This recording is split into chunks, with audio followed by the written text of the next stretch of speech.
What if the Arizona Cardinals are sitting at the most dangerous spot in the entire draft and nobody saying it out loud?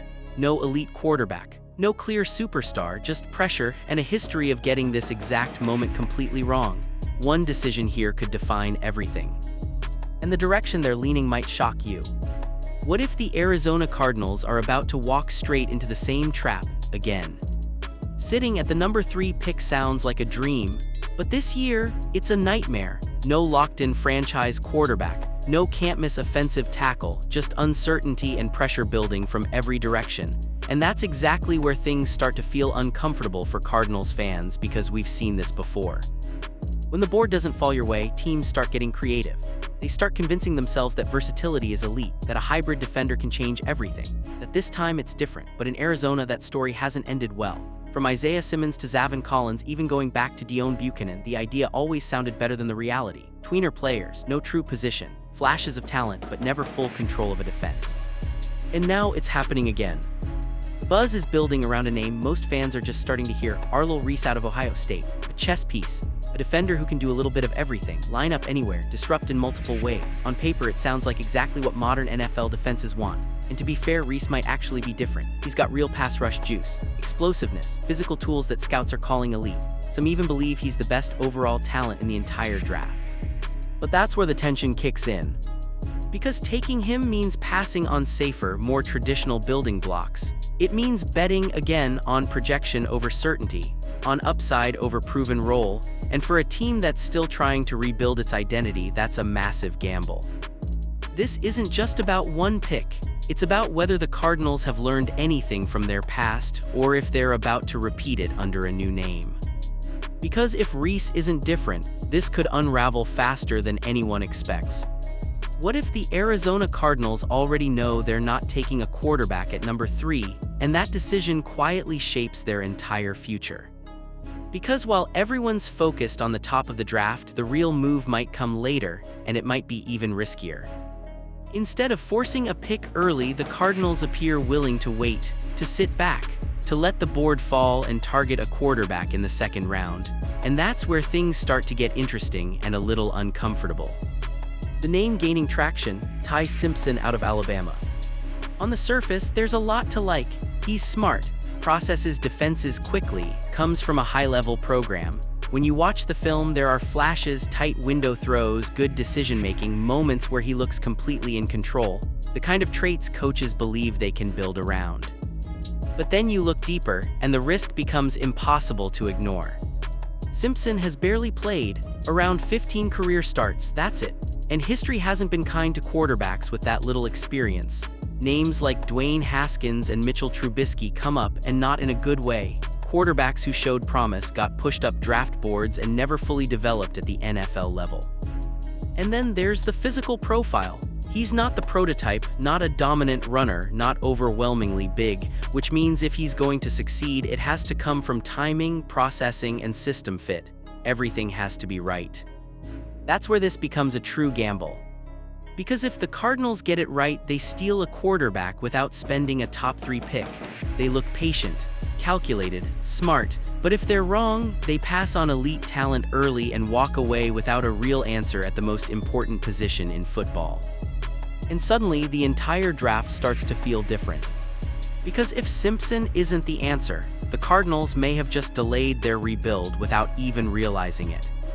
What if the Arizona Cardinals' biggest mistake in this draft isn't the flashy pick everyone's debating, but the one almost nobody is talking about?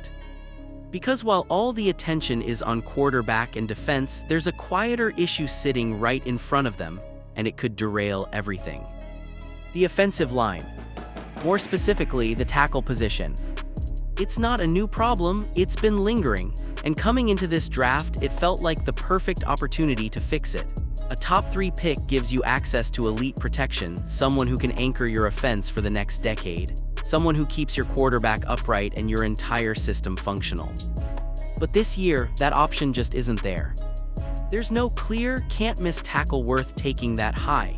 And instead of forcing it early, the Cardinals appear ready to wait, pushing that need into the later rounds.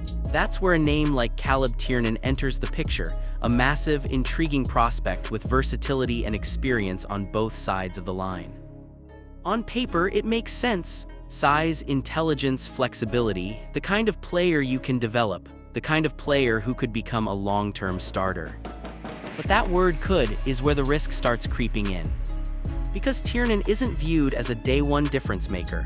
He's not a guaranteed solution. He's a projection. And if you're drafting a quarterback shortly after, that becomes a dangerous combination. A young, unproven QB behind a developing offensive line is how careers stall before they even begin. And it gets even more concerning when you look at the current roster.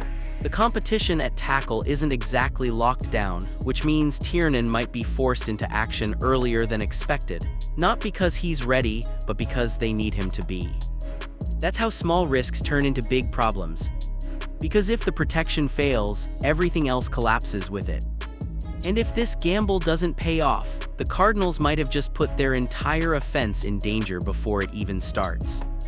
What if the Arizona Cardinals aren't actually building a dominant defense in this draft, but quietly stacking projects and hoping something sticks? Because once you get past the early rounds, their strategy starts to look very different and a lot more uncertain. Instead of targeting proven high-production players, the Cardinals seem locked in on traits, size, athleticism, raw upside, and that brings us to one of the most overlooked picks in this entire class, Caleb Proctor out of a smaller program. Now this is where things get tricky. On one hand, Proctor has the physical tools teams love. He's explosive, strong at the point of attack, and flashes the kind of disruption you want on the defensive line. There are moments on film where he looks like he could develop into a legitimate starter, maybe even more if everything clicks. But that's the keyword "if." Because coming from a smaller school, the level of competition is a real question. Dominating lesser opponents doesn't always translate to the NFL. The speed is different. The strength is different. The margin for error disappears, and suddenly those same flashes don't show up the same way. And this isn't just about one player. It's about a pattern. The Cardinals aren't just taking a shot on Proctor, they're leaning into a philosophy, betting on development, betting on coaching, betting that they can turn raw tools into real production. And while that sounds smart in theory, it's also one of the hardest things to consistently pull off in the NFL. Because for every success story, there are multiple players who never fully put it together. And when you're in a rebuild, that kind of approach can slow everything down. Instead of adding immediate impact, you're waiting, developing, hopping, and if too many of those bets miss, you don't just lose depth, you lose time. And in today's NFL, time is everything. Because if these high upside bets don't hit, this defense might be a lot further away than it looks. What if the Arizona Cardinals' smartest moves in this entire draft aren't the flashy first-round headlines, but the quiet picks almost nobody notices? Because while everyone's debating quarterbacks and defensive stars, Arizona might be building something much more subtle on offense, and it could matter just as much. Take Emmett Johnson. At first glance, it doesn't jump off the screen. A mid-round running back, not the biggest name, not the most hyped prospect. But when you look closer, the fit starts to make a lot of sense. Johnson thrives in a zone-based run scheme, quick cuts, vision, acceleration.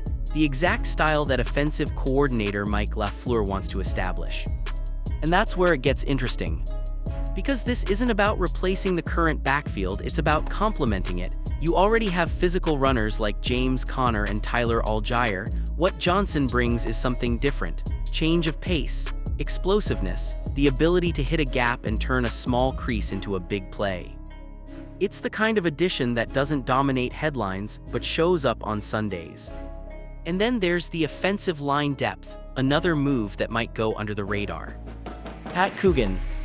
Not a superstar, not a day-one headline grabber, but versatile, experienced, a player who's played meaningful football and understands multiple positions on the interior. Center, guard, depth that can quietly stabilize an offense when injuries hit, and they always do.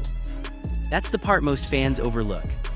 Championship teams don't just rely on stars, they rely on pieces that hold everything together when things start to break, and Coogan fits that mold perfectly. So while these picks might not feel exciting, they might actually be some of the most intentional decisions in the entire draft. Because this is about building a system, not just collecting talent. And if these pieces fit the way Arizona hopes, they could unlock more than anyone expects. But if these under-the-radar moves hit, they might end up being the real foundation of this offense. What if the Arizona Cardinals' final pick in this draft quietly reveals their entire offensive identity? Because buried at the very end, far from the headlines, far from the debates, is a move that might say more about their future than any first-round selection.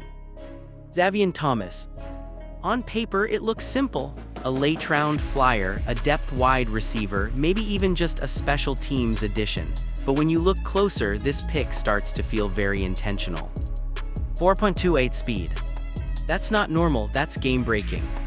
That's the kind of speed that doesn't need a full route tree to make an impact. One touch, one misstep by a defender, and suddenly it's a touchdown. And in today's NFL, where spacing and explosive plays define offenses, that kind of weapon changes how defenses line up before the snap even happens.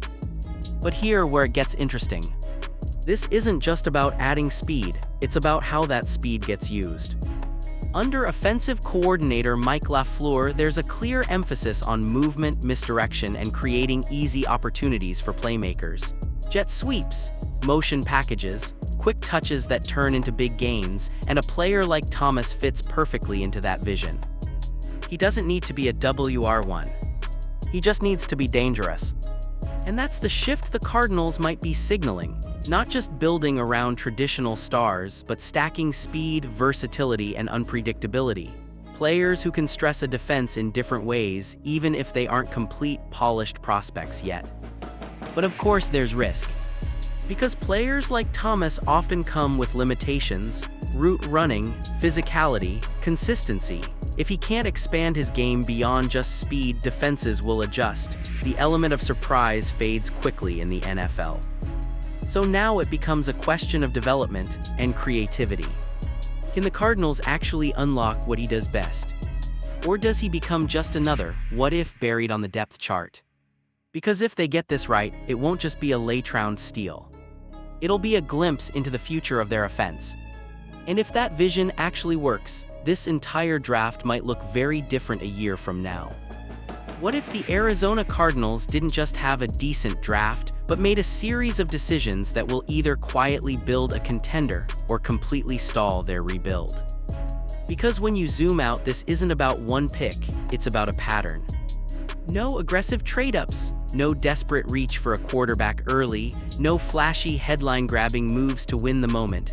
Instead, the Cardinals played it patient, calculated, almost too calm for a team that still has major holes across the roster. And that's where the debate really begins. On one side, this looks like discipline. They didn't force a quarterback at number 3, they waited for value, they focused on system fits, built depth across the trenches, added speed late. It's the kind of approach that smart teams use when they trust their process. But on the other side, it feels like hesitation.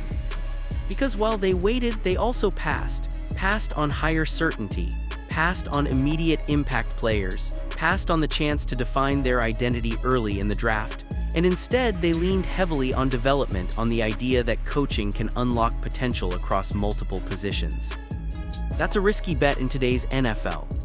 Because development takes time, and rebuilds don't always get that kind of patience. If even a few of these picks don't hit, the entire strategy starts to crack. The quarterback question lingers, the offensive line remains unstable, the defense stays incomplete. And suddenly, what looked like a smart rebuild starts to feel like a missed opportunity. But here's the flip side. If they're right, if even a handful of these players develop the way they expect, this roster could look completely different. Deeper, faster, more balanced, a team that didn't chase hype but built something sustainable under the surface. That's what makes this draft so fascinating. It's not loud, it's not obvious. It's a gamble disguised as patience. And whether it works or not, we'll know sooner than the Cardinals might expect.